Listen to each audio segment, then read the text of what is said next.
जिस प्रकार एक कुम्हार आवे में से घड़े को निकालकर उसे चारों तरफ से ठोक बजाकर देखता है कि घड़ा पूरी तरह पककर तैयार है या नहीं, उसी प्रकार परमात्मा किसी भी प्राणी को अपनाने से पहले उसकी परीक्षा लेकर देखते हैं कि यह जीव मेरे द्वारा अपनाने जाने के लायक हुआ है या नहीं। ऐसी परीक्षा जीव को ही नहीं वरन भगवान के सहधर्मिणियों को भी देना पड़ती है। पार्वती जी ने निरंतर समाधि में लीन रहने वाले परम योगी वीतराग शिरोमणि भगवान शंकर को पति रूप में प्राप्त करने के लिए कैसी कठोर तपस्या की, कैसे कैसे कष्ट क्लेश सहन किए, किस प्रकार उनके आराध्य ने उनके प्रेम की परीक्षा ली और किस प्रकार उनकी अदम्य निष्ठा की जीत हुई, इन सब का बड़ा ही मनोरम और हृदयग्राही वर्णन इस वीडियो में किया गया है।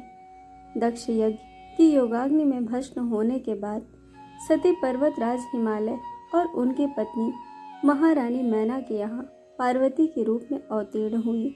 सयानी होने पर माता पिता के आदेश से अत्यंत आदर, प्रेम और भक्ति से अपने मन को तर कर पार्वती जी ने भगवान शंकर को पति रूप में पाने के लिए तपस्या आरंभ कर दी। उन्होंने भोगों को रोग के समान और लोगों को सर्पों के झुंड के समान त्याग दिया और ऐसे तप में मन लगा दिया जो मुनियों के लिए भी अगम्य था। उनके लिए रात दिन बराबर हो गए, न नींद है, न भूख और न ही प्यास। नेत्रों में आंसू भरे रहते हैं, मुख में शिव नाम उच्चारण होता रहता है, शरीर पुलकित रहता है और हृदय में शिव जी बसे रहते हैं। कभी कंदमूल फल का भोजन होता है, कभी जल और वायु पर ही निर्वाह होता है और कभी बेल के सूखे पत्ते खाकर ही वे दिन बिता देती हैं। शास्त्रों में वृक्ष से गिरे हुए सूखे पत्तों को खाकर जीवन निर्वाह करते हुए देवाराधन करना तप की पराकाष्ठा मानी गई है, किंतु पार्वती जी ने अब उनको खाना भी छोड़ दिया। वे अपर्णा नाम से जानी गई। माता मैना ने स्नेहवश होकर ऊ अर्थात वत्से या बेटी, माँ, ऐसा तप न करो कहा। इससे उनका नाम उमा हो गया। देवताओं ने अनुकूल अवसर देखकर कामदेव को बुलाया। कामदेव जगत को जीत लेने के अभिमान में अपना साजो सामान सजा कर आए। कामदेव ने रसाल वृक्ष के पल्लवों में छिपकर शिव जी के वक्ष स्थल में बाण का संधान कर दिया। हृदय में विषम बाण चुभने से शिव जी समाधि से जाग गए। उन्होंने समाधि तोड़ने वाले की ओर क्रोध भरी दृष्टि से देखा और देखते ही कामदेव जलकर भस्म हो गए। शंकर जी की समाधि टूटने की बात सुनकर ब्रह्मा जी सहित सभी देवता उनके पास गए और शीघ्र ही विवाह करने के लिए प्रार्थना करने लगे। इधर सप्त ऋषियों ने पार्वती जी के पास जाकर कहा कि तुम्हारी तपस्या व्यर्थ चली गई, क्योंकि शिव जी ने तो काम को ही जला डाला। अब निष्काम पति से विवाह करके क्या करोगी? पार्वती जी ने अत्यंत सटीक उत्तर देते हुए कहा, मेरा तो शिव जी पर स्वाभाविक प्रेम है। मेरा हठ है कि मैं आजन्म कुंवारी ही रहूंगी या एकमात्र शिव जी का ही वरण करूंगी, चाहे इसमें अनंत जन्म क्यों न लग जाएं। शिव जी वृद्ध ब्रह्मचारी का वेश बनाकर पार्वती जी के प्रेम, कठोर नियम, प्रतिज्ञा और दृढ़ संकल्प की परीक्षा करने के लिए तपोभूम में आए, जहाँ पार्वती जी अपने सखियों की देख रेख में तप में लीन थी। उस समय पार्वती जी की दशा देखकर शिव जी दुखी हो गए और मन ही मन कहने लगे, मेरा स्वभाव बड़ा ही कठोर है। यही कारण है कि मेरी प्रसन्नता के लिए साधकों को इतना तप करना पड़ता है। एक अत्यंत तेजोमय ब्रह्मचारी को देखकर सखियों ने उससे वहां आने का कारण पूछा। ब्रह्मचारी ने कहा, वह पार्वती जी से भेंट कर उनसे धर्म वार्ता करना चाहते हैं। सखियों ने कहा, पार्वती की साधना में विघ्न डालना घोर पाप होगा। जब वह थोड़ी देर के लिए साधना से अलग होगी तब हम आपकी भेंट उनसे करा देंगे, तब तक आप प्रतीक्षा करें। ब्रह्मचारी ने कहा, ठीक है, तब तक मैं तपोवन घूम कर आता हूँ। ब्रह्मचारी जहाँ पार्वती जी ध्यान मग्न थी, उस स्थान के सामने एक सरोवर में जानबूझकर ब्रह्मचारी बालक का रूप धारण कर गिर पड़े और जोर जोर से चिल्लाने लगे, दौड़ो दौड़ो, मुझे बचाओ। इस कातर ध्वनि को सुनकर पार्वती जी का ध्यान टूट गया और वे सखियों के साथ उस सरोवर पर आ गईं। उन्होंने अपना बायां हाथ ब्रह्मचारी को सरोवर से बाहर निकालने के लिए बढ़ाया, परंतु ब्रह्मचारी ने कहा, बायां हाथ तो अपवित्र माना जाता है। दोषयुक्त भावना से की गई सहायता मुझे स्वीकार नहीं। पार्वती जी ब्रह्मचारी को बचाना चाहती थी, परंतु उसके मना करने पर वे धर्म संकट में पड़ गईं। उन्होंने ब्रह्मचारी से निवेदन किया, विप्रवर, मेरा दाहिना हाथ मेरा अपना नहीं है। यह तो मैं देवादिदेव महादेव को अर्पित करने का संकल्प कर चुकी हूँ। उन्हीं की प्राप्ति के लिए मैं यह तप कर रही हूँ। अतः जो बात सच थी वह मैंने आपसे कह दी। ब्रह्मचारी ने कहा, देवी, यदि आपका शिव के प्रति इतना प्रेम है तो मुझे मेरे प्रारब्ध पर छोड़ दीजिए, और यदि आप एक ब्राह्मण के प्राण बचाने को महत्व देती हैं तो कृपया दाहिने हाथ से मुझे खींचकर इस सरोवर से बाहर निकालकर मेरी रक्षा कीजिए। पार्वती जी कुछ देर सोचती रहीं। वे ब्राह्मण के प्राणों की रक्षा को मनुष्य का सर्वोपरि कर्तव्य मानकर उन्होंने अपना दाहिना हाथ ब्रह्मचारी के हाथों में दे दिया और उसे सरोवर से बाहर निकाल लिया।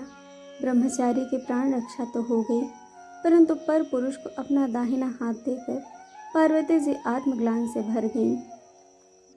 पर पुरुष के स्पर्श से अपने शरीर को दूषित मानकर उसके प्रायश्चित के लिए वे योगाग्नि में भस्म होने की तैयारी करने लगी।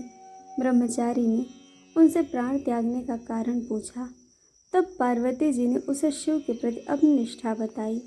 इस पर ब्रह्मचारी ने शिव जी की कटु आलोचना करनी शुरू कर दिया। जो शंकर शशिकला की चिंता में रहते हैं वो क्या तुम्हारा ध्यान रखेंगे? जिस समय वे भूत पिशाच और प्रेतों की बारात सजाकर आएंगे तब तुम्हें पछताना पड़ेगा। ग्रंथि बंधन के समय अत्यंत सुंदर रेशमी वस्त्र को गज चर्म के साथ जोड़ते हुए सखियां मुंह फेर कर हंसेंगी और कहेंगी कि अमृत के साथ विष घोलकर मिलाया जा रहा है।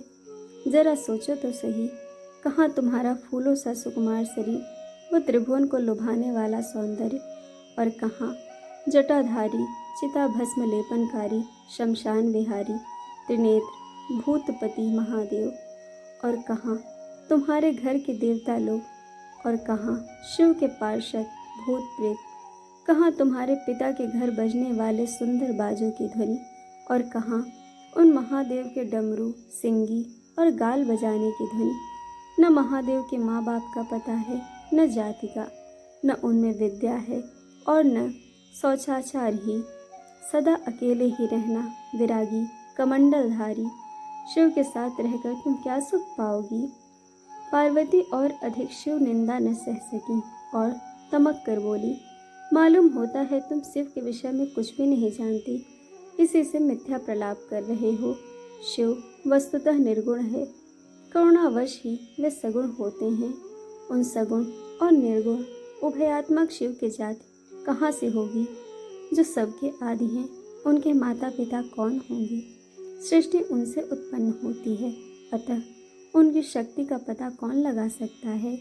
वही अराद, अनंत, नित्य, निर्विकार, अविनाशी, सर्वशक्तिमान सनातन देव हैं।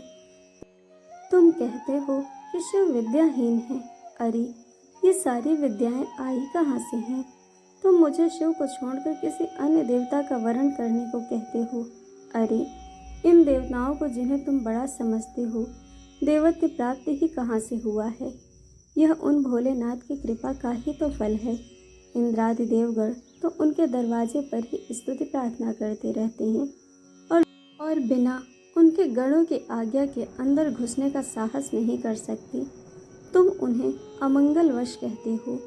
जिस चिता भस्म की तुम निंदा करते हो, नृत्य के अंत में जब वह उनके श्री अंगों से झड़ती है, उस समय देवतागण उसे अपने मस्तक पर धारण करने के लिए लालायित होते हैं। तुम उनके दुर्गम तत्व को बिल्कुल नहीं जानते। बस अब मैं यहाँ से जाती हूँ।